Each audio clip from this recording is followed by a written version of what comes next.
Entonces, chicas, bueno, digamos que este es un tema que yo consideré al principio como un tanto extraño, porque hay cosas que uno a veces considera supremamente obvias, ¿no?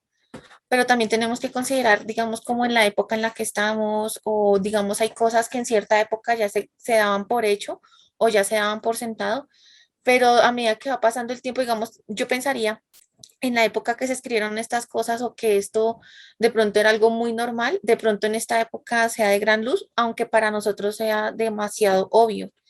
Y pues yo les había colocado ahí ahí tengo que corregir esta presentación, porque resulta que para el día de hoy se había contemplado explicar dos temas.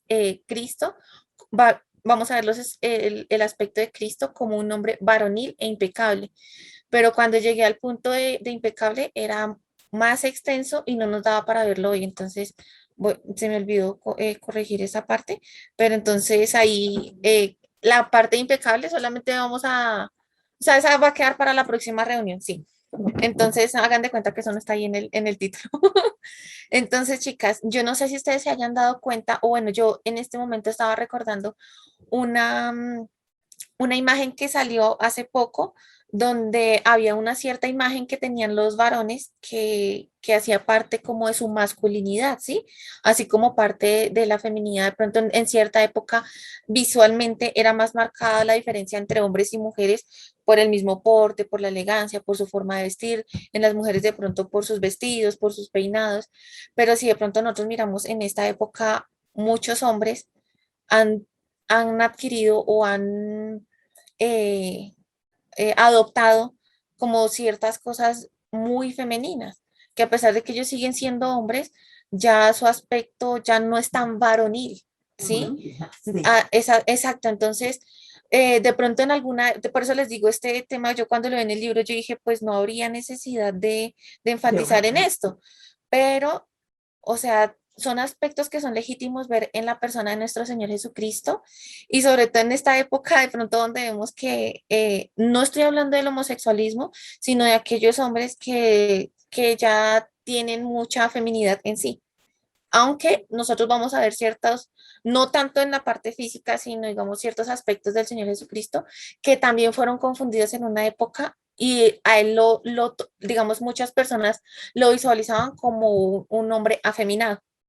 Entonces vamos a mirar como esa contraposición de cómo de pronto la persona del Señor Jesucristo en alguna época de la historia se percibió como una persona afeminada y también, digamos, al nosotros mostrarla, hay un término en portugués que no existe en español, pero lo voy a utilizar que dice la varonilidad de Cristo. De pronto también puede, de pronto de cierta manera, darnos luz para que nosotros podamos identificar cuáles son los rasgos naturales o apropiados para un hombre sin llegar al extremo del machismo, ¿sí?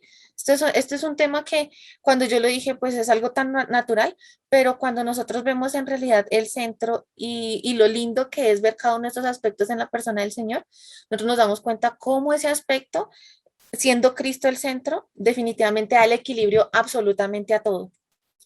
O sea, ¿cómo se dice eso? Da como el equilibrio tanto para que el hombre no se sienta, entonces que para ser un super macho, entonces tiene que ser un rudo, fuerte, tosco, agresivo, no. Pero tampoco, o sea, vamos a mirar como ese equilibrio para que pues que finalmente sirve para todo. De pronto nosotros en este estudio de mujeres no le estamos hablando directamente a los hombres, pero aquí hay muchas mamás que pueden instruir a sus hijos varones mirando estos aspectos de Cristo que también son legítimos. A veces pensamos que de la persona del Señor Jesucristo solamente podemos obtener cosas espirituales y a veces espiritualizamos todo, pero olvidamos que mientras que Él estuvo en la tierra y mientras Él estuvo como ser humano sobre esta tierra, nos dio un patrón para seguir en todos los aspectos, tanto en su personalidad, cosas que nosotros podemos hacer que son muy prácticas, sin dejar de lado también la parte espiritual, ¿sí me hago entender? O sea, no es dejando de lado las enseñanzas espirituales, pero tampoco es conociendo que hay un aspecto humano legítimo, ¿listo? Yo me acordaba de Aileen y nosotros siempre hablamos del Señor Jesucristo en pasado, entonces me parece muy bonito, digamos, como retomar esa pregunta que un día Aileen hizo de que por qué nosotros hablamos del Señor Jesucristo en pasado si Él está vivo actualmente. porque digamos que los aspectos que estamos estudiando es mientras que él fue hombre durante, o sea, mientras que él estuvo estos 33 años aquí en la tierra, que fue cuando nosotros lo pudimos ver y tenemos registros de cómo fue su vida y de donde nosotros podemos y estamos sacando como todas estas enseñanzas. Entonces, por eso a veces hablamos en pasado, porque estamos refiriéndonos a ese varón que vino en el pasado y que si bien ahorita está vivo, digamos que no tenemos como palpable su vida como en ese lapso de esos 33 años cuando él pisó la tierra, ¿listo? Entonces, vamos a hacer, a mí ustedes saben que a mí me gusta hacer como un recuento de lo del pasado y de lo del futuro. Entonces, nuevamente voy aquí a marcarles un panorama. Ay, ahora no pasa. ¿Ya pasó? No está pasando, ¿cierto? Ah, ya. Entonces, este es el camino por el cual hemos andado, ¿listo? Entonces, primero lo que vimos fue la preexistencia de Cristo, la importancia de Juan del Bautista en la vida del Señor, vimos la encarnación y el nacimiento del Señor, el nacimiento original, la vida desconocida, las dos naturalezas de Cristo, que ¿cuáles son esas dos naturalezas de Cristo? Humana y divina. La divinidad y la humanidad. Y dentro de estas dos naturalezas, estamos en un pequeño stop. Les voy a mostrar qué es lo que vamos a ver dentro de esas dos naturalezas, la humanidad y la divinidad. Entonces, dentro de esas dos naturalezas, son los aspectos que vamos a ver. Obviamente, estos aspectos nosotros los percibimos de la persona del Señor Jesucristo mientras fue hombre y pisó esta tierra. Él sigue siendo hombre, pero está en el cielo, ¿sí? Está sentado a la diestra de Dios Padre. Entonces, vamos a ver por qué nosotros quisimos enfatizar primero en las dos naturalezas de Cristo, porque precisamente las dos naturalezas de Cristo son las que nos permiten ver por qué estos aspectos son tan importantes en él y por qué son tan, digamos que en los que nosotros podemos aprender. Entonces, dentro de esas dos naturalezas de Cristo, que vimos primero la divinidad y ya digamos que vimos todos los aspectos de por qué él definitivamente era Dios, o sea, él era hombre, pero nunca dejó de ser Dios.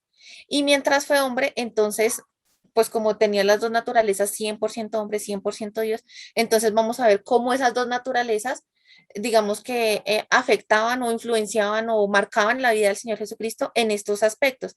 La perfección moral, que fue lo que vimos la reunión pasada, que fue lo que nos explicó Jersey.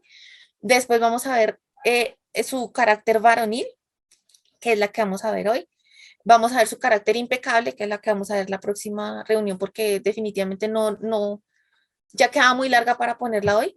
Después vamos a ver su humildad, su carácter sereno y su vida de oración.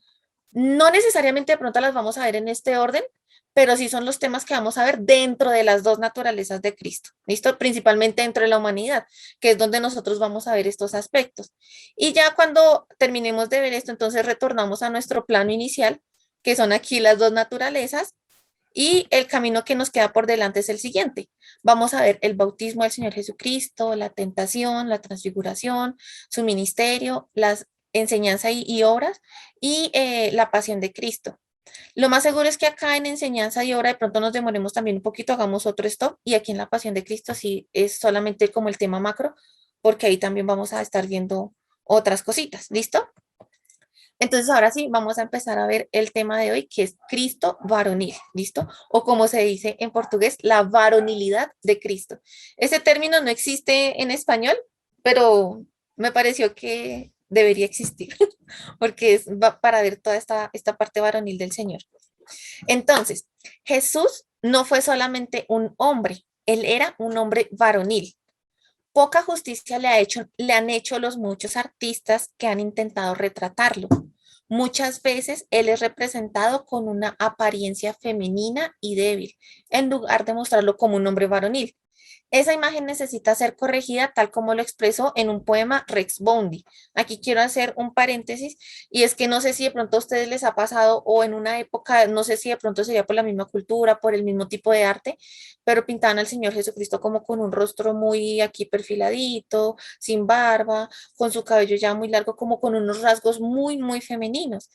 Que bueno, que de pronto nosotros en esta época tenemos muchas más alternativas porque ya hay varias imágenes del Señor, pero es también como yo decía, bueno, sí, eso ya es algo obvio, pensaba yo en mi cabeza para mí, Pero yo decía, en este momento hay muchos hombres que digamos que la normalidad de muchos hombres es tener esos rasgos femeninos, pintarse los labios, maquillarse, que no es, o sea, no está mal que un hombre cuide su apariencia y de pronto que su cabello, bueno, cosas que todavía digamos que hacen parte de la varonilidad de un varón.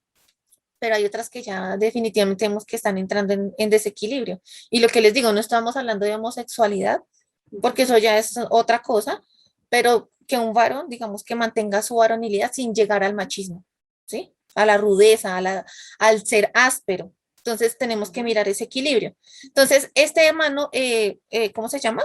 Rex Boundy, él, en esa época en que él percibió que el Cristo que se mostraba era un poco afeminado, él hizo este poema.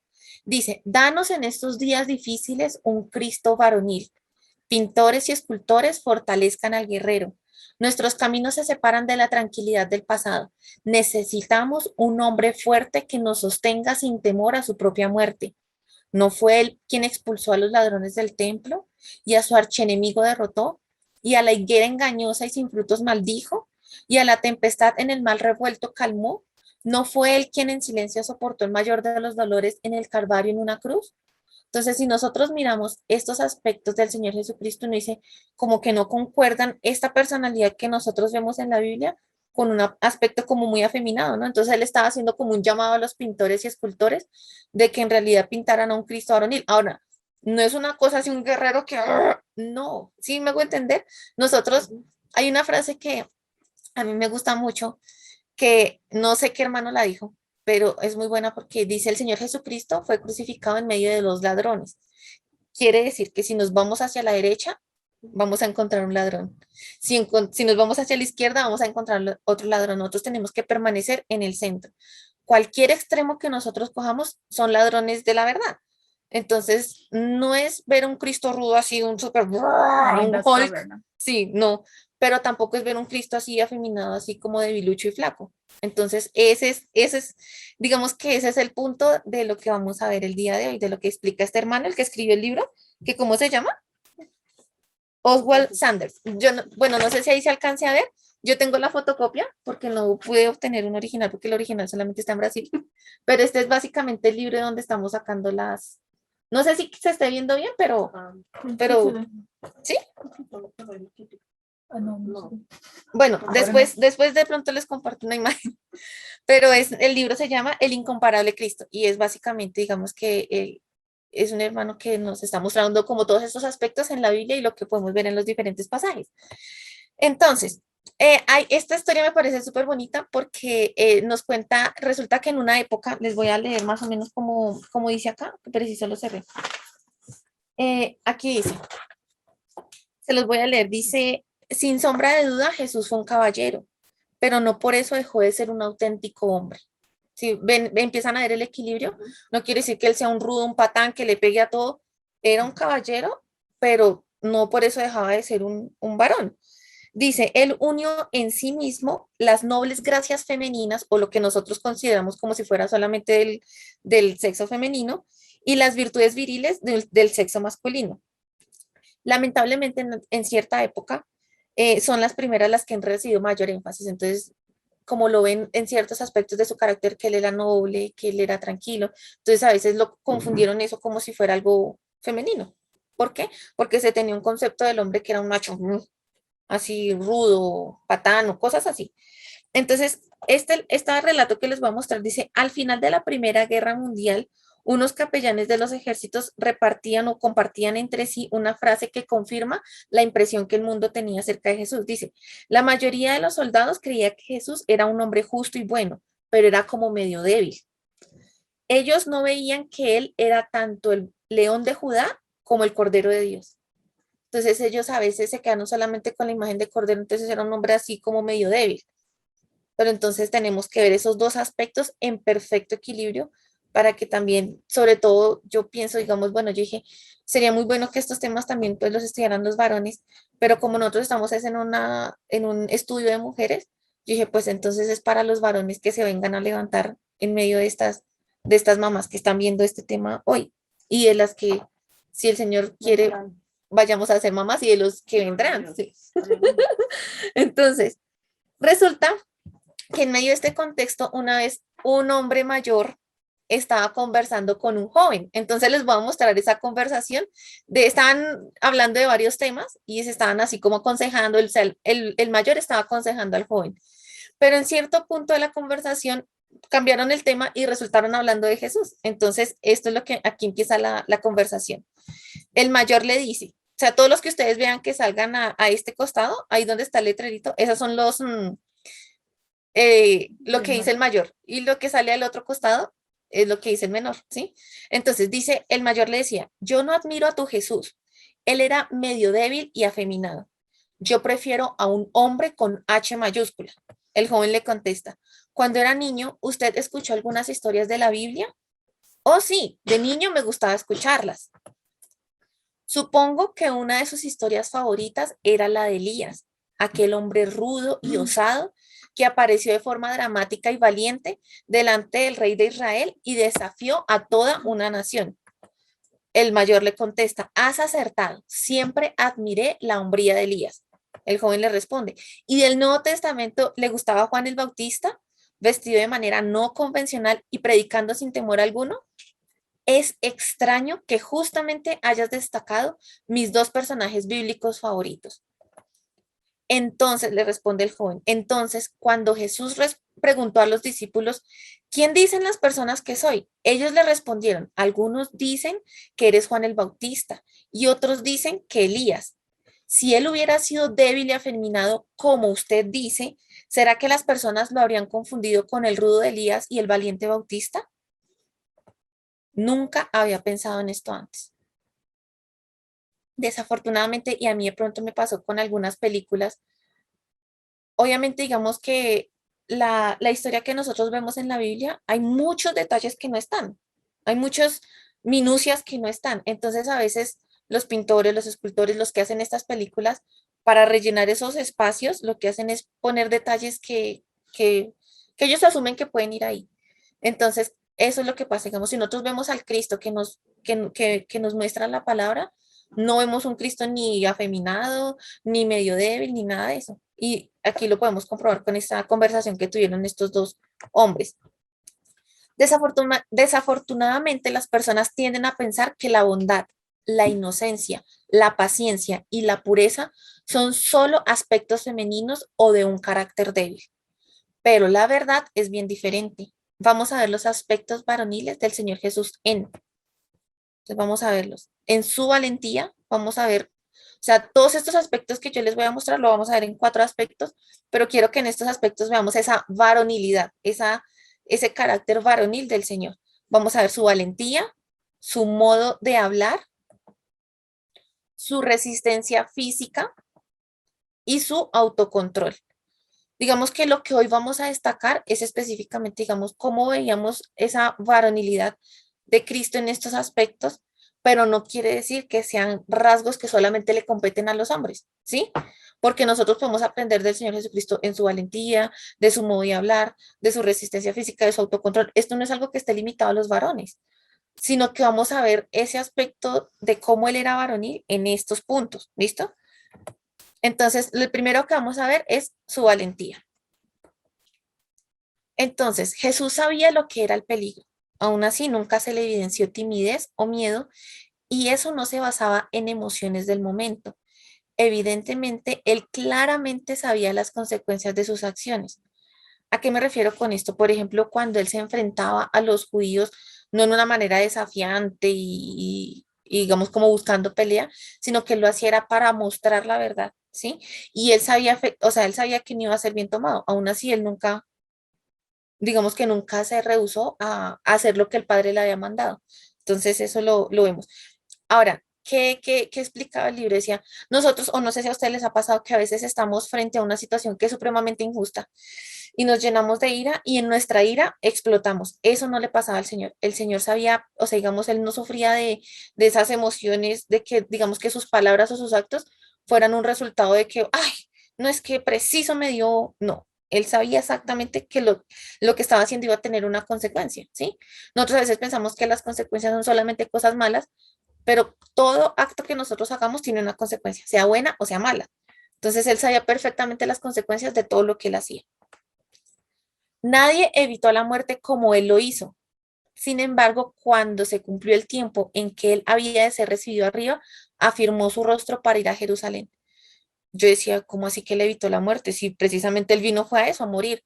Pero ustedes recuerdan la escena en el Getsemaní. ¿Quién evitó la muerte como él? ¿A qué voy con esto? O sea, fue tanta la angustia que él tenía como ser humano que su angustia lo llevó a sudar sangre. Entonces, médicamente se explica que esto pasa cuando por un nivel altísimo de angustia y de estrés, los vasitos sanguíneos o los vasitos capilares explotan. Entonces, como él estaba teniendo un esfuerzo físico por su angustia, el sudor se mezcló con las gotas de sangre. Entonces, esto es una clara evidencia de que él, en realidad, él no quería morir como hombre, pero cuando, digamos, sintió su confirmación de parte del Señor, el que dice acá, dice, afirmó su rostro para ir a Jerusalén. En otras versiones dice que él decididamente dijo, o sea, ya él iba derecho, él no empezó, no, ya no quiero ir, no, ya no, no, mejor no.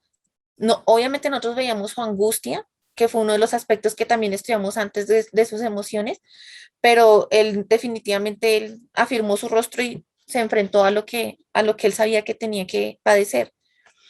Jesús, sabiendo todas las cosas que le habían de sobrevenir, se adelantó y les dijo, eso fue cuando ya llegaron, él estaba en el Getsemaní y llegaron ya los que le iban a prender. Dice, ¿a quién buscáis? Le respondieron, a Jesús Nazareno. Jesús les dijo, yo soy. Y estaba también con ellos Judas, el que le entregaba. Cuando les dijo, yo soy, retrocedieron y cayeron a tierra. Volvió pues a preguntarles, ¿a quién buscáis? Y ellos dijeron, a Jesús Nazareno. Respondió Jesús, os he dicho que yo soy. Pues si me buscáis a mí, dejaría a estos. Aquí, como vemos, primero en una escena anterior, él estaba angustiado porque en realidad no quería morir, no porque no quisiera pagar el precio que él sabía que a través de ese precio iba a comprar nuestra redención, sino por lo que estudiamos también la vez pasada en otras reuniones, y era que en el momento, él sabía que en el momento en que el pecado estuviera sobre sus hombros, en ese momento iba a estar solo, iba a haber como una separación, no que él dejara de ser Dios, sino que iba a haber una separación del Padre, y esa era en realidad su angustia. Aún así, cuando él ya supo que lo que tenía que padecer, dice que afirmó su rostro y vinieron a buscarlo y aún así él no huyó. No lo conocían. Él había podido decir, no, aquí no está. Soy yo, soy yo, soy yo. Entonces ahí vemos su valentía. Ese, digamos que así, para que podamos ver esa parte. Ahora, vamos a ver su modo de hablar. ¿Cómo vamos a ver ese carácter varonil de Cristo en su modo de hablar? Entonces vamos aquí a ver varios aspectos. Primero, su osadía o su valentía. Dice, aunque sabía que sus palabras traerían consecuencias, jamás rehusó decir algo que le hubiera sido dado por su padre. Él siempre habló y manifestó la verdad y básicamente por eso fue que lo condenaron, porque en el momento en que él digamos que le preguntaban y lo hostigaban, él básicamente lo condenaron por blasfemia, que porque él había dicho que él era el Hijo de Dios. Y antes de eso, todas las cosas los argumentos con los que él enfrentaba a los judíos, como así como él hablaba a la gente, él siempre dijo lo que el Padre le decía. Es más, nosotros vemos en un pasaje cuando él decía, lo que yo os hablo es lo que oí primero de mi Padre, y no he hablado otra cosa, sino lo que mi Padre me ha dado. Entonces vemos que él siempre tuvo esa valentía, esa osadía de hablar lo que el padre le había dado para que hablara. Ahora vamos a ver, digamos, cuando él estaba con Pilatos. Dice sus respuestas, bueno, aquí antes de eso, esta reunión va a ser un poquito más participativa, entonces tengan sus Biblias a la mano porque ahorita les voy a pedir que lean algunos pasajes, creo que aquí, a partir de aquí ya empezamos a leerlos. Entonces, sus respuestas tanto a Anás como a Pilatos fueron osadas, con valentía, que es diferente a ser altanero. Porque yo no sé si a ustedes les han pasado de pronto que le preguntan y uno pues responde así como con cierta tosquedad, ¿sí? Como de una manera no adecuada. Pero él lo que hacía era que respondía con valentía, ¿listo? Entonces vamos a ver estas escenas. Entonces veamos ahí Juan 18 del 20 al 21, alguna que busque Juan 18 del 20 al 21 y otra que busque Juan 18 del 33 al 37. ¿Cuál? 18. Juan 18, del 20 al 21. Listo, ma. Jesús le respondió, yo públicamente he hablado al mundo, siempre enseñando en la sinagoga y en el templo, donde se reúnen todos los judíos, y nada he hablado en oculto. ¿Por qué me preguntas a mí? Pregunta a los que han oído, que les haya yo hablado. He aquí, ellos saben lo que yo he dicho. Entonces, en ese pasaje vemos claramente cómo él públicamente dio testimonio que él nunca hablaba a escondidas, que él hablaba en las sinagogas, hablaba públicamente, e incluso digamos que los retó a que le preguntaran a la población, que la misma población diera fe de lo que él había dicho. Ahora el 30, del 33 al 37, ahí también en Juan 18. Entonces Pilato volvió a entrar en el pretorio y llamó a Jesús y le dijo, ¿eres tú el rey de los judíos? Jesús le respondió, ¿dices tú esto por ti mismo o te lo han dicho otros de mí? Pilato le respondió, ¿soy yo acaso judío? Tu nación y los principales sacerdotes te han entregado a mí. ¿Qué has hecho? Respondió Jesús, mi reino no es de este mundo. Si mi reino fuera de este mundo, mis servidores pelearían para que yo no fuera entregado a los judíos, pero mi reino no es de aquí. Le dijo entonces Pilato, ¿luego eres tú rey? Respondió Jesús, tú dices que yo soy rey. Yo para esto he nacido y para esto he venido al mundo, para dar testimonio a la verdad. Todo aquel que es de la verdad, oye mi voz. Entonces aquí nosotros vemos dos escenas cuando, digamos, yo pensaba personalmente si nosotros estuviéramos en una situación como la de Jesús, donde prácticamente él se estaba enfrentando a los que lo podían condenar o lo podían liberar, nosotros vemos que él habló con valentía y él no se escondió, él no empezó a decir, sí, por favor, miren, yo soy rey, yo soy el rey, no me maten, ¿no? Él sabía que iba a morir porque pues él es Dios, él era Dios. Entonces, él lo que dijo fue, tú lo has dicho, yo soy rey. Él siempre mantuvo la verdad. Entonces, cuando él hablaba, hablaba con osadía, con esa valentía, sin ocultar la verdad, incluso con los que sabían, digamos, que tenían su vida en sus manos, por decirlo de alguna manera. ¿Listo? Ahora vamos a ver en contraposición, cuando él hablaba, ahora vamos a ver en contraposición su silencio. Entonces, exacto. Entonces yo decía, bueno, yo incluí este tema dentro de la forma de hablar, yo, pero si el silencio no es forma de hablar. Pero aquí básicamente el autor decía que su silencio a veces era más elocuente que sus palabras. Entonces dije, finalmente nosotros a veces hablamos también cuando estamos en silencio.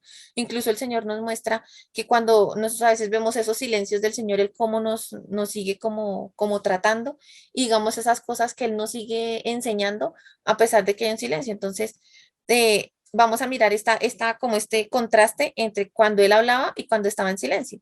Entonces, hablar es más fácil que quedarse callado. Y eso que lo digan las mujeres. Hablar es mucho más fácil que permanecer en silencio, muchísimo más fácil. Y se puede conocer la firmeza de un hombre por su silencio.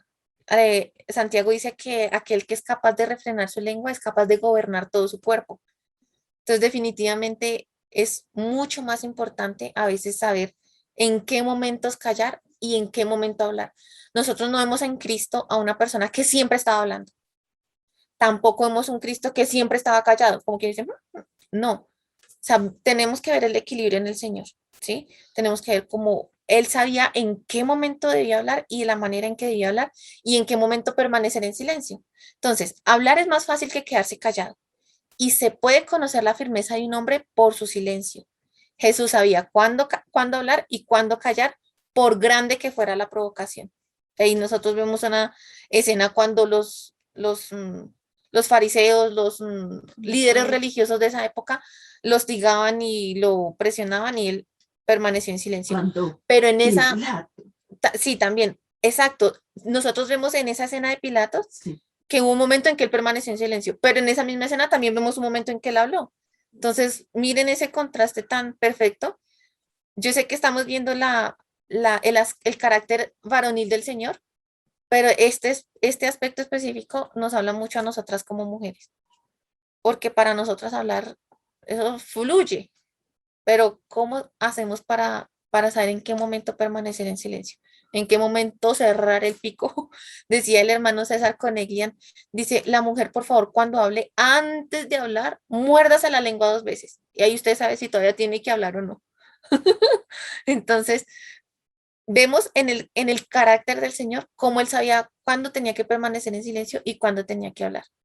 Entonces, en su silencio, ¿se acuerdan en esa escena cuando estaba con Pilatos y Pilatos le dijo, no, él no me pertenece a mí, vaya para donde Herodes? Entonces, vamos a ver esa parte. Dice, frente al cobarde de Pilatos, porque él no fue capaz de enfrentar al pueblo aún sabiendo que él era justo, que el Señor Jesucristo era justo, y el burlador de Herodes, porque se acuerdan que Herodes lo quiso fue hostigarlo porque Herodes antes había tenido como bajo su custodia a Juan el Bautista y le encantaba escucharlo. Entonces, Herodes, cuando Herodes por aquella promesa que él hizo tuvo que matar a Juan, a decapitar a Juan el Bautista, y escuchaba que de Jesús se decía que él era Juan el Bautista, él tenía muchas ganas de verlo para ver si era el mismo Juan el Bautista que había reencarnado o algo así. Sí, entonces cuando se lo llevaron, él estaba súper feliz porque por fin estaba tratando de conocer al que decían que era Juan el Bautista. Él lo hostigó y lo hostigó y lo hostigó. ¿Y qué hizo el Señor Jesucristo? Todo el tiempo permaneció en silencio, que dijo, este es como un charlatán, llévenselo de aquí, algo así. Entonces, frente al cobarde de Pilatos y el burlador de Herodes, los cuales tenían el poder de la vida y de la muerte, él se mantuvo en majestuoso silencio. Sus silencios eran muchas veces más elocuentes que sus palabras. Entonces, veamos ahí estos pasajes. Una chica que busque, por favor, Mateo 27 del 12 al 14.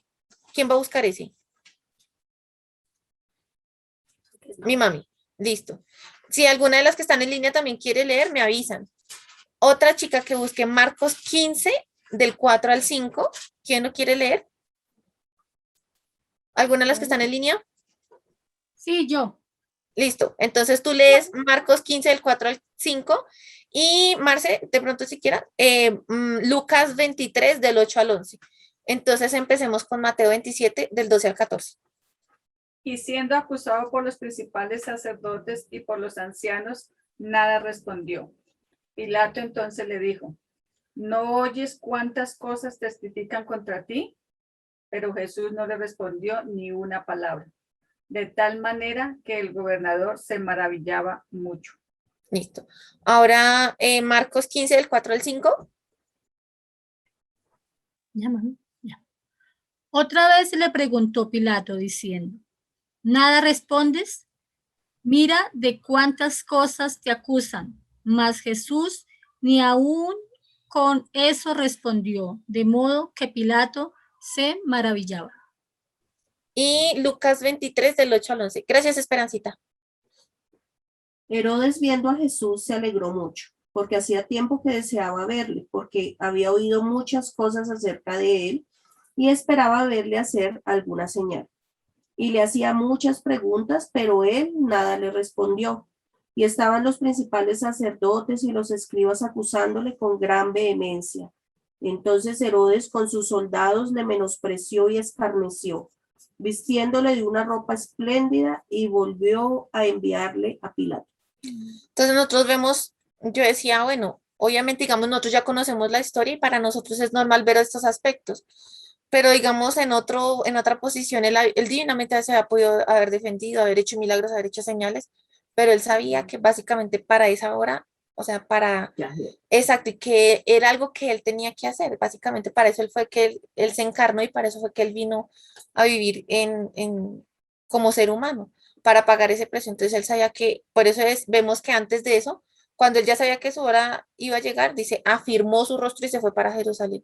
Entonces en todo este tiempo no solamente estamos viendo su modo de hablar o su silencio, sino que al mismo tiempo también seguimos viendo su valentía, que fue el primer aspecto que vimos hoy, cómo él se mantuvo firme y valiente hasta el final sin flaquear.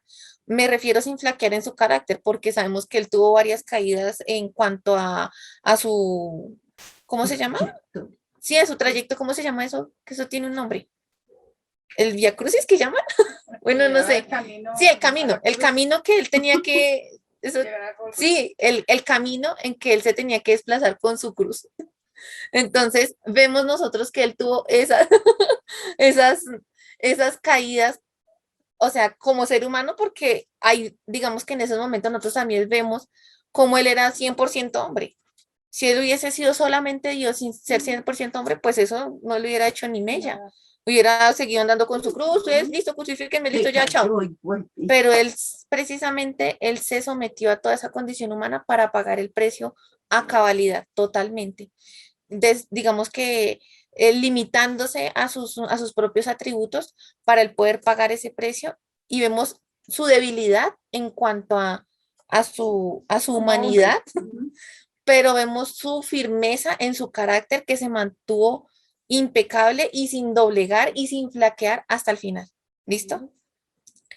Ahora, sus reprensiones, seguimos en esta parte de su modo de hablar, entonces ya vimos cómo era cuando él hablaba, cuando él callaba, entonces vamos a ver algunos ejemplos de cómo era cuando él reprendía. Dice, hay una tendencia actual de exagerar y hacer énfasis en el amor de Dios y de Cristo. Un predicador que no tenga miedo de censurar con firmeza los pecados actuales dentro y fuera de la iglesia, usualmente es llamado de áspero, duro y muy diferente de Cristo. Eso sí nosotros lo vimos claramente en esta época. ¿Por qué? Porque nosotros vemos que hay como una, no sé si llamarlo teología, pero no es que Dios es amor, no, Dios nunca le va a decir a usted nada, tranquilo, no importa porque Dios es amor, haga como, hay ya una exageración en cuanto a que Dios es amor. Entonces, cuando hay un predicador o hay un pastor que exhorta a la iglesia y los llama al arrepentimiento y muestra claramente el pecado, que es lo que dice la gente, ay, no, ese pastor es muy áspero, es muy duro, es tan diferente de Cristo, ¿cómo le falta el amor de Cristo? Y vemos que el Señor Jesucristo hizo sus reprensiones. O sea, él no cayó, él no dice, no, sí, tranquilos, no sigan pecando, no, porque no, no, no. ¿Qué pasó con la samaritana? La perdonó, pero ¿qué le dijo? No peques más. Entonces vamos a ver las reprensiones del Señor Jesucristo para que no veamos esa parte desequilibrada que Él es solo amor. No estoy diciendo que Dios no es amor, ni que Cristo no es amor, pero en medio de ese amor Él hacía sus reprensiones porque nos tenía que llevar a la verdad. Entonces, es como lo que se pretende hacer actualmente con la educación de los niños, que no se les puede disciplinar, no se les puede decir nada, que crezcan como quieran porque eso es amor. Obviamente, digamos que todo esto nace de un desequilibrio también de no desconocer que hay una parte de maltrato, ¿sí? Pero el ser humano o se tiende al maltrato o se tiende a ser muy permisivo. Hay que encontrar el centro que es el Señor. Entonces vamos a ver ese aspecto de las reprensiones del Señor en medio de su forma de hablar. Eso ya lo explicamos.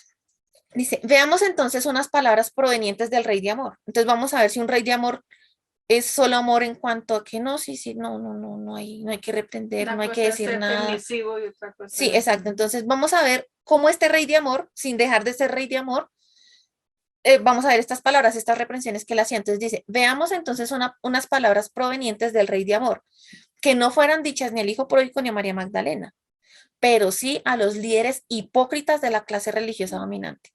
Entonces vamos a ver cómo era el Señor Jesucristo en su modo de hablar y cómo hacía sus reprensiones sin dejar de ser ese Dios de amor. Entonces veamos ahí Mateo 23 del 14 al 15. Este yo creo que lo puede leer solo una persona porque es Mateo 23 del 14 al 15 y también el 27 y también el 33. Entonces ya levantó la mano mamita.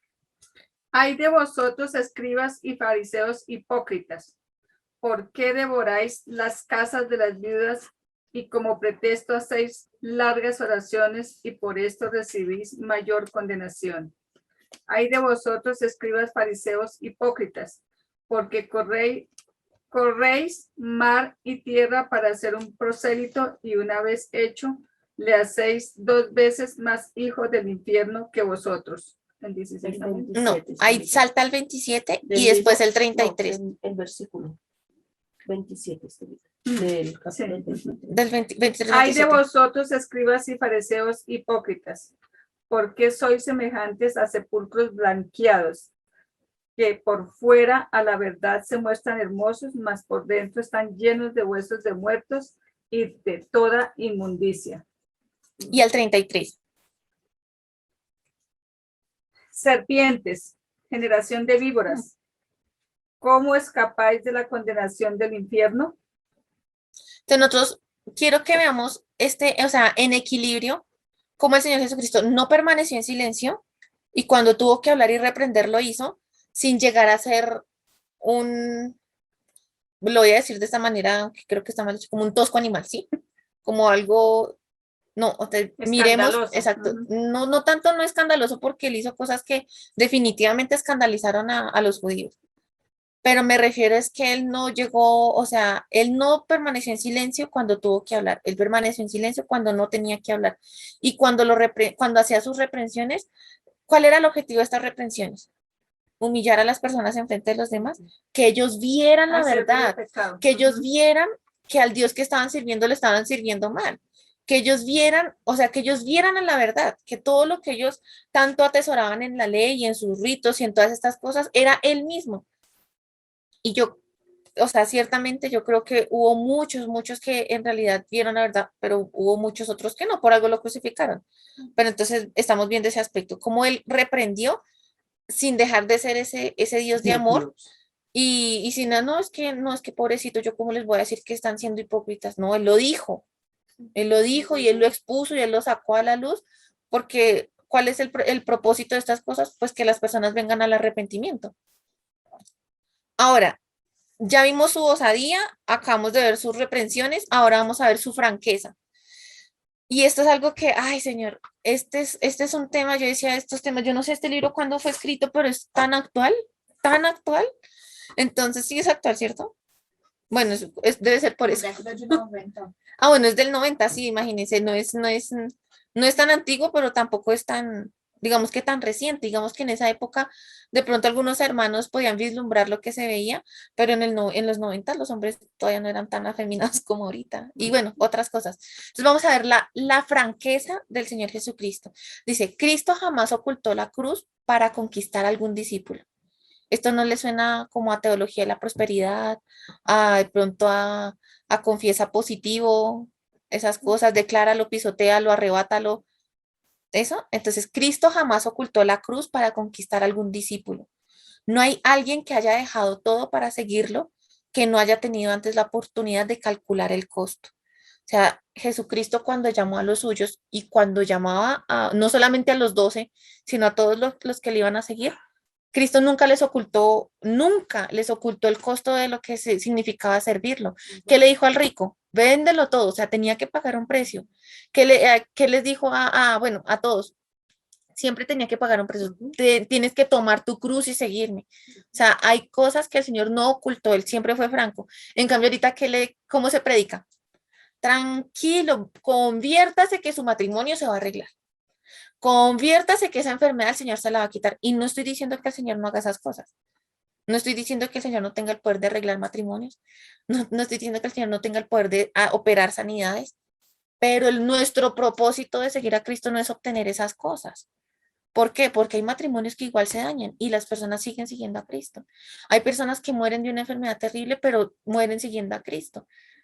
Entonces, sí hay un precio que pagar, y no estamos limitando que el Señor siempre es un tirano que no concede a veces lo que queremos, pero no siempre lo concede, porque Él tiene un propósito más grande. Dice Isaías que así como los cielos son más altos que la tierra, así mis pensamientos, dice el Señor, así mis pensamientos son más que vuestros pensamientos y mis caminos más que vuestros caminos. Entonces, si el Señor tiene un propósito en no operar una sanidad, en no restaurar algo que nosotros queremos que sea restaurado, es porque Él tiene un propósito más grande, porque sus caminos y sus pensamientos son mucho más altos que los nuestros. ¿Listo? Entonces, Cristo jamás ocultó la cruz para conquistar a algún discípulo. Él no predicaba como predicaba y decía, no, síganme que van a haber panes y peces. Eso fue un plus, ¿sí? Eso fue algo que en el momento se dio, pero no fue el objetivo principal. Síganme porque hoy van a haber sanidades, hoy voy a sanar cojos y voy a sanar ciegos. No, nunca fue, o sea, él lo hizo, pero también seamos conscientes que mientras que él estuvo aquí en la tierra, hubo muchos enfermos que no fueron sanados, hubo muchos ciegos que siguieron siendo ciegos, hubo muchos leprosos que no fueron sanados, pero aún así muchas de esas personas también se convirtieron al Señor.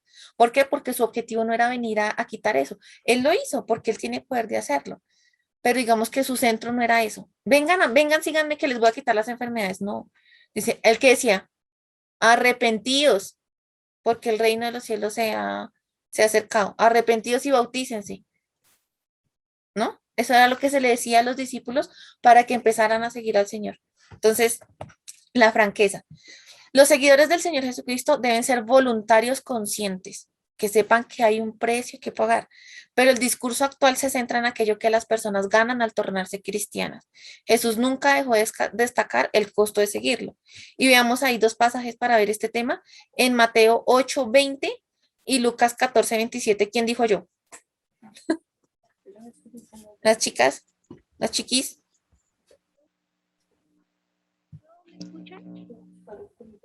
Yo, ya voy, ya lo busco. ¿Qué estás buscando tú? ¿Mateo 8:20? Sí, señora. Listo, entonces alguien más que busque Lucas 14:27.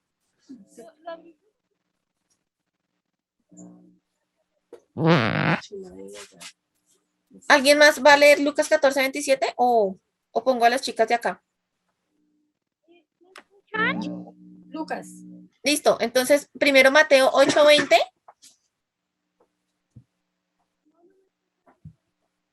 Puedes leerlo de una vez. Mateo 8:20.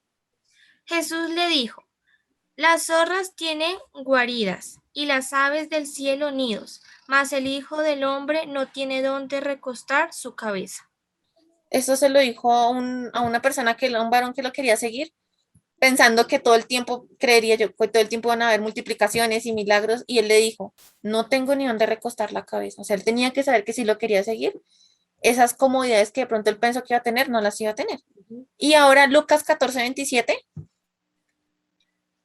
Y el que no lleva su cruz y viene en pos de mí, no puede ser mi discípulo. Exacto. Entonces aquí nosotros vemos que él nunca, o sea, que el objetivo de seguirlo a él no era ni tener comodidades, ni tener los milagros, ni tener ninguna de estas cosas, sino que el objetivo de seguirlo a él era él mismo. ¿Listo? Listo, continuamos. Ahora su resistencia física. Vamos a ver entonces su aspecto varonil en su resistencia física. Y eso incluso ya lo vimos en parte de lo que vimos de la vida oculta del Señor Jesús, que veíamos que él trabajaba la madera, que incluso todas las personas lo percibían, que no es este el carpintero, no es este el hijo de José. Entonces vamos a ver. ¿Alguna de ustedes, esta pregunta es para cada una, has intentado calcular la extensión de los viajes de Jesús o la magnitud de sus actividades durante su breve ministerio? ¿Alguna de pronto ha intentado calcular cuánto caminó él, cuántos kilómetros recorrió? ¿Sí? ¿Alguna? ¿Qué resultados les dieron sus cálculos? Listo, pero mucho, caminó mucho. Listo. Resulta, vamos a ver. De acuerdo a los viajes registrados en los evangelios, se calcula que Jesús viajó a pie cerca de 1.250 kilómetros durante los 3 años de ministerio. O sea, solamente durante esos 3 años, sí. A pie porque no habían carros, no había nada. Sí. Nada. Habían camellos, pero no se habla de que tuviera camellos. Y ciertamente no todos los viajes fueron registrados. Ustedes recuerdan incluso ayer en la reunión de mujeres que lo leímos en los versículos de Juan, donde dice que si aún se escribiera todo lo que el Señor Jesucristo no cabrían los libros. Entonces imagínense, mínimo, él recorrió 1.250 kilómetros, mínimo. Yo personalmente, yo llego aquí a Soacha que no alcanza a tener, a Soacha Centro no alcanza a tener 5 kilómetros y llego ya con las rodillas inflamadas. Entonces, hay que ver que solamente en ese aspecto ya vemos como su resistencia física. Aquí quiero mostrarles una imagen. Yo hice un cálculo ahí en Google Maps de cuánto más o menos eran 1.250 kilómetros. Si nosotros partiéramos de Colombia, específicamente de aquí de Soacha, específicamente de aquí de esta casa, y nos fuéramos caminando en línea recta, llegaríamos hasta la parte del Amazonas del Brasil, a una región que se llama Alvarez. ¿Cómo se lee eso? Alvarez. Eso. Entonces, más o menos caminaríamos esa distancia si fueran 1.250. Y eso fue, ahí se ve, ahí se ve. Les voy a mostrar, miren, aquí este puntito es donde nosotros estamos, ¿sí? Y si camináramos en línea recta, recorreríamos todo este camino, aquí ya llegamos al final de Colombia, aquí ya empieza Brasil, y aún así seguiríamos caminando, y llegaremos hasta acá más o menos. Eso es mucha distancia y sabemos que este cálculo se hizo con base en lo que está registrado y sabemos que no todo quedó registrado. Entonces, por eso decía, mínimo recorrió esa distancia en 3 años y todo a pie. Entonces, si uno se va en esa, imagínense, si uno la vez que fuimos a Brasil, el viaje dura como 6 horas, ¿no? De aeropuerto a aeropuerto, directo 6 horas. 6 horas en avión. Imagínense eso caminando. Y sabemos que él no Ay, solamente se fue a caminar como vemos que algunas personas lo hacen. Él iba caminando y él iba haciendo cosas y se encontraba con la multitud y bueno, todo lo que ustedes ya conocen de los relatos. Entonces eso es como para tener una idea de cuánto fue la distancia que él recorrió. Ahora, además de eso, lo que les venía comentando, además de la caminada a pie, entonces pensemos en su esfuerzo físico por las constantes multitudes y cómo eso menguaba sus fuerzas. Su servicio tuvo un costo, no monetario, pero solamente un hombre de una complexión física extraordinaria podía haber aguantado tanta presión. ¿Listo? Ahora vamos a ver este aspecto, su autocontrol. Vamos a ver cómo lo que él hacía no era un resultado de la explosión del momento. Es que no es que las emociones me ganaron y yo sencillamente exploté. Él, así somos nosotros, sí, pero el Señor Jesucristo no era así. Entonces, recordemos que dentro de todos estos aspectos, no solamente estamos aprendiendo nosotras cómo comportarnos, sino que estamos viendo la varonilidad del Señor en estos aspectos. ¿Listo? Para que nosotros veamos cómo es un hombre que, ay, es que yo a veces veo los hombres de hoy en día y son todas florecitas. Entonces veamos estos aspectos del Señor, ¿no? No, él no. Entonces, vemos aquí, dice, ni una sola vez Jesús mostró el menor indicio de haber perdido el autocontrol. Esto me parece que va muy ligado a lo que habló Jessica en la reunión pasada cuando él decía de su perfección moral que él nunca pidió disculpas, ¿sí? Porque él nunca pidió disculpas, pues porque nunca explotó inadecuadamente. O sea, y él no estaba diciendo, no es que, ay, perdóname, padre, nosotros vemos las únicas veces que el Señor pidió disculpas, lo pidió por alguien más. Señor, padre, perdónalos porque no saben lo que hacen. Él dice, ay, padre, perdóname porque no, nada. O, ay, Señor, es que yo no le he dicho hipócritas a los fariseos. No, él lo estaba, o sea, él sabía perfectamente las consecuencias de sus actos y de sus palabras y lo que eso iba a ocasionar. No vemos que dice, ay, que Señor, ¿por qué les dijiste eso? No, es que se me saltó, me sacaron la piedra y les dije eso. No, él cuando tenía que reaccionar, digamos que con firmeza, lo hacía. Cuando tenía que permanecer callado, permanecía callado. Pero todas esas emociones, no es que hoy amanecí de malas y no les quise decir nada. No, o sea, él tenía un autocontrol total de todas sus emociones y sus actos, o sea, cuando él hablaba, cuando él actuaba, no eran un resultado de sus emociones. No es que hoy amanecí sin, bueno, yo no sé, eso no le pasa a uno, pero no, discípulos, hoy amanecí sin ganas de hacer nada, hagamos perecita. O no, es que hoy no les quise decir nada a la multitud porque hoy no tenía ganas. No, o tampoco decir, no es que yo exploté porque no me aguanté más. Por causa de Pedro. Sí, porque es que hay Pedro, es que usted cómo se le ocurre decir esas burradas. No lo vemos así. Pero también vemos, bueno, vamos a verlo más adelante. Dice, ni una sola vez Jesús mostró el menor indicio de haber perdido el autocontrol. Por más fuertes que fueran sus emociones, él siempre las dominó. ¿Listo? Bueno, esto lo voy a decir más adelante, pero lo voy a decir en este momento. ¿Qué pasó cuando el Señor Jesucristo llegó al templo y se dio cuenta que su casa había sido convertida en casa de ladrones? Me dice, no, ahí sí perdió el control. En algún momento se disculpó. Era algo que él tenía que hacer, porque se tenía que respetar la casa del Señor y en serio la habían convertido en una cueva de ladrones. Entonces, ni siquiera eso que nosotros decimos, no, pero es que el Señor ahí sí como que se le pasó la mano. Ni siquiera eso fue un producto, es que los señores que me sacaron el mal genio, me tocó. Si hubiese sido algo así, pues ya uno dice, o sea, ya uno empieza a dudar si es Dios, pero no vemos que haya, ¿por qué vemos que no pasó eso? Porque primero él dice, el celo de tu casa me consume. ¿Por qué? Porque era algo santo lo que se estaba haciendo allí, era un lugar santo, entonces no tenían por qué estar haciendo esas actividades donde no se tenían que estar haciendo. Básicamente eso tiene que ver más que todo es como con su franqueza, con las cosas que él tenía que poner en orden y las cosas que él tenía, o sea, que él sabía que tenían que ser corregidas. Además, porque también nos damos cuenta que eso no fue un arranque, mejor dicho, de ir y que se le fueron las luces, porque él nunca pidió disculpas. No vemos que haya quedado registrado, Señor, perdóname porque se me pasó la mano con ellos. Ahí vemos algo tan precioso del Señor, y es que a veces nosotros vemos, hay una parte en la palabra que dice que el Señor es el que hace la herida y él también la sana. A veces, ¿a ustedes no les ha pasado que cuando están pasando por una prueba y dice, Señor, ¿no se te está pasando la mano?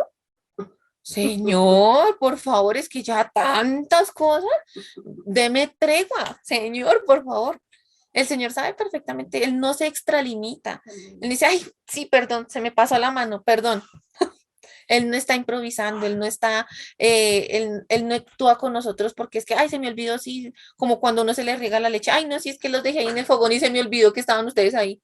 No, entonces, ahí nosotros, todos esos aspectos vemos que lo que a veces para nosotros puede ser un desequilibrio, el Señor sabe que hay algo que tiene que ser corregido. Gracias a Dios, nosotros no somos Dios, porque nosotros sí tendríamos, entonces Él sabe exactamente la medida. Todas las palabras y acciones de Jesús se caracterizaban por la presencia del Espíritu Santo. ¿Listo? Que tengamos eso bien claro, porque si no, entonces en algún momento podemos pensar que Él actuó en sus emociones, pero Él nunca actuó en sus emociones, Él tenía un autocontrol. Sentía emociones, eso ya lo vimos. Sentía cansancio, sentía tristeza, sentía ira, sentía todo eso, pero nada de eso lo dominó. ¿Listo? Hay un autor que escribió aquí algo súper, súper chévere del Señor, dice, el autor se llama R.E. Spear.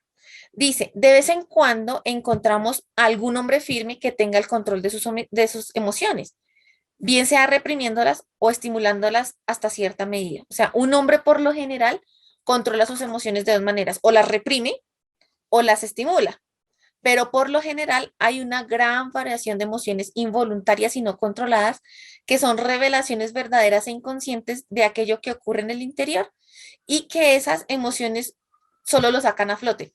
Se los voy a explicar. Y hace poquito mi mami colocaba un ejemplo que es súper bueno.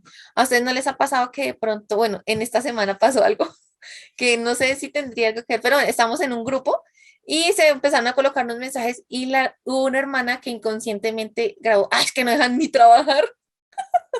Entonces yo decía, ay, o sea, claro, me dice, y después ella dijo, ay, perdón, es que, entonces ahí mi mamá recordaba un ejemplo que dice, ay, perdón, es que no quise decir eso, o ay, disculpen, es que eso en realidad está mostrando lo que hay en su interior.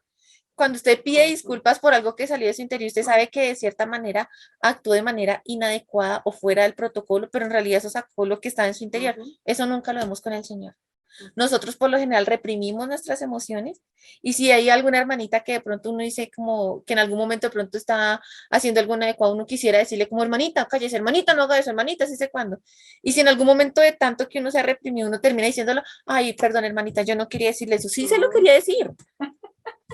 Entonces, así somos los seres humanos. Entonces los hombres usualmente, o sea, los hombres del ser humano usualmente reprimimos eso porque no queremos sacarlo a flote o a veces estimulamos. Hay otras personas que de pronto tienen incluso tienen problemas, espero, para hablar. Entonces, de cierta manera tienen que estimular eso, pero entonces a veces terminan hablando, como dicen en Brasil, boberas. Cosas que ya uno dice, no, así es mejor que se siga quedando callado. Entonces vemos que el Señor Jesucristo no, él cuando habló no habló tonterías, él cuando habló no habló bobadas, él cuando se cayó también se tenía que callar, a pesar de que nosotros en su lugar hubiéramos hecho y deshecho. ¿Qué le dijeron los hijos del trueno? Señor, ¿quieres que descienda fuego y que los consuma? El Señor, vine a salvarlos, no a destruirlos. Entonces, eso es lo que está explicando aquí este autor en cuanto al Señor. Dice, en Jesús no había contradicción entre lo voluntario y lo involuntario. O sea, él no dice, ay, es que yo no les quería decir eso, pero se los dije. O no, me quedé con las ganas de decirles tal cosa. No, él cuando tenía que hablar, cuando tenía que reprimir, cuando tenía que reprender, cuando tenía que hacer las cosas, él las hablaba teniendo la certeza de lo que eso iba a ocasionar, del efecto que eso iba a tener entre los que le iban a escuchar. Él no fue que, ay, no, ahora yo les dije hipócritas y a los fariseos, no, ahora sí, se me armó la gorda. No, él venía, era eso, a poner las cosas en orden, porque era él mismo el que había instituido lo que ya los fariseos y los judíos de la época ya habían trastornado totalmente. Entonces, en Jesús no había contradicción entre lo voluntario y lo involuntario, entre lo inconsciente y lo manifiesto. Es que se me chispoteó. No, todas las manifestaciones de su vida interior eran fieles y verdaderas y constantemente aumentan nuestra admiración por él y nuestro sentido de su majestad y su ministerio. Esto solamente, si nosotros nos dedicáramos solamente a estudiar la persona del Señor Jesucristo, sin ver sus milagros o sus señales, si digamos un estudio como el que estamos haciendo hoy, solamente ver su parte varonil, solamente con eso nos damos cuenta que él era Dios. ¿Qué persona tiene ese autocontrol? ¿Qué persona habla cuando tiene que hablar y calla cuando tiene que callar? Solamente con eso ya uno se da cuenta que es Dios. Solamente analizando su persona humana, perdón que sea como redundante, pero solamente analizando eso, sin ver los milagros, sin ver nada, ya uno se da cuenta que es Dios. ¿Qué persona tiene esta intachabilidad? Que no tiene ni falta ni nada. Conclusión. Ya llegamos a la parte final, pero todavía no acabamos. Dice, un hombre que no tiene un corazón tierno se torna áspero y cruel. Eso no lo vemos en el Señor. Él era firme, pero no era áspero ni cruel. ¿Sí? Un hombre que no tiene un corazón tierno se torna áspero y cruel. O sea que si él no era áspero y cruel, quiere decir que tenía un corazón tierno, pero no por eso era un afeminado. ¿Sí? Entonces ahí empezamos a ver el equilibrio. Y aquel que es todo ternura pasa por un débil sentimental. Entonces a veces vemos, si no tiene un corazón tierno, entonces es áspero y cruel. Pero entonces si tiene el corazón tierno, entonces ya es como ahí, como un débil sentimental. Pero en Jesús la misericordia y la justicia se encontraron y armonizaron. O sea, él nunca dejó de ser justo cuando tuvo que ser firme, cuando tuvo que reprender, también cuando tuvo que perdonar, que es que hay un ejemplo que es el de María Magdalena. Ay, es que ahorita dije la samaritana. ¿Qué pasó con María Magdalena? Digamos que le evitó la pedreada, pero que le dijo, tranquila, vaya, todo bien. ¿Qué le dijo? Ve y no peques más. Entonces vemos ahí, ese es un claro ejemplo de cómo vemos la misericordia y la justicia. ¿Listo? Entonces, y ese es el mismo ejemplo que marcaba. Entonces, eso es algo que lo caracterizaba a él. Entonces, en Jesús vemos que la misericordia y la justicia se encontraron y se armonizaron. Vemos en Jesús a un hombre gentil provocado hasta la indignación moral. Será un hombre gentil que fue provocado a la indignación moral. ¿Por qué? Porque convirtieron su casa en cueva de ladrones, porque los fariseos estaban siendo hipócritas, porque estaban cargando a las personas con leyes que no tenían que cargarlas, porque ya los sacrificios y las ofrendas ya eran abominables para Dios. Exacto, entonces él fue provocado hasta su indignación moral y lo vemos en su firmeza, lo vemos en sus reprensiones, sin dejar de ser, sin convertirse en un hombre áspero y cruel, sin convertirse en un tosco, en un animal bruto, ¿sí? ¿Sí me hago entender? Entonces veamos ese equilibrio en el Señor. Veamos ahí entonces Juan 2 del 13 al 17 y Lucas 19 del 45 al 47. ¿Quién dijo yo? Estaba cerca la Pascua de los judíos y subió Jesús a Jerusalén. Y halló en el templo a los que vendían bueyes, ovejas y palomas, y a los cambistas allí sentados. Y haciendo un azote de cuerdas, echó fuera del templo a todos, y las ovejas y los bueyes, y esparció las monedas de los cambistas, y volcó las mesas. Y dijo a los que vendían palomas, quitad de aquí esto, y no hagáis de la casa de mi padre casa de mercado. Entonces se acordaron sus discípulos que está escrito, el celo de tu casa me consume. Entonces, ese era el pasaje que yo les decía que íbamos a ver más adelante, pero que me adelanté un poquito. ¿Por qué? Porque vemos un hombre que, bueno, lo que ya explicamos, ¿listo? Entonces, Lucas 19 del 45 al 47, él cita. Bueno, y entrando en el templo, comenzó a echar fuera a todos los que vendían y compraban en él, diciéndole, escrito está, mi casa es casa de oración, mas vosotros la habéis hecho cueva de ladrones. Y enseñaba cada día en el templo, pero los principales sacerdotes, los escribas y los principales del pueblo procuraban matarle. Listo, listo. Entonces, ese era el pasaje que ya habíamos tratado, pero que lo leímos ahorita. Sigamos acá, dice, en la vida de Jesús vemos la bondad y la severidad de Dios, que era lo que hablamos ahorita, la misericordia y la justicia. Entonces, él no dejó, por el simple hecho de ser bondadoso y de ser misericordioso, tampoco dejó pasar las injusticias. Lo acabamos de ver en esta escena, Sí. cuando él puso en orden lo que tenía que ser puesto en orden. Pero entonces tampoco vemos que, o sea, cuando él tenía que ser severo, no era áspero y cruel, sino que él era severo y firme y ponía en orden lo que tenía que ser puesto en orden, pero también vemos la bondad. Eso es algo que nosotros vemos en el Señor Jesucristo y es algo que también dice Romanos 11:22. Dice, nuestro Señor no tuvo solamente coraje moral, sino también valentía física. Nunca dejó de lado su bondad y tampoco llegó a ser un afeminado por eso. ¿Listo? Él no rechazó el sufrimiento como lo hubiera hecho un hombre débil. Si él hubiese querido, si él fuera un débil y debilucho ahí, ¿qué hubiera pasado? Él se hubiera defendido con Pilatos y con Herodes. Él hubiera hecho milagros, hubiera bajado de la cruz, pero entonces eso demuestra su valentía. En cada paso él se mostró varonil, incluso en las horas más difíciles de su vida. Y seguimos con Cristo impecable, que queda para la próxima reunión.